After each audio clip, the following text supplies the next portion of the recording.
तुम्हाला फार उत्सुकता असेलच की गोकुळनं महिलांसाठी काय केलं. काहीतरी करायचं हे ठरलं होतं. यावेळी गोकुळने शेजारील इंजिनियर दादाकडे विचारपूस केली.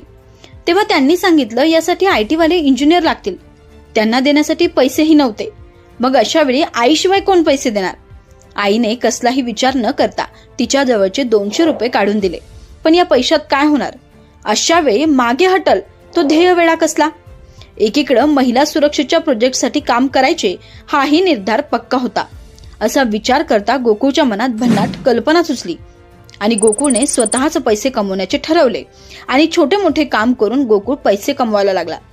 इयत्ता 10वीचे पेपर असताना अशा वेळी अभ्यास आणि त्यासोबत छोटे मोठे काम करणं आणि त्यातून पैसे कमवणं हे सत्र पूर्ण 4 महिने सुरू होतं. पण या दोन्ही गोष्टी करणं या 10वीच्या गोकुळसाठी वाटतं तितकं सोपंही नव्हतं. पैसे तर जमा झालेत पण प्रोजेक्ट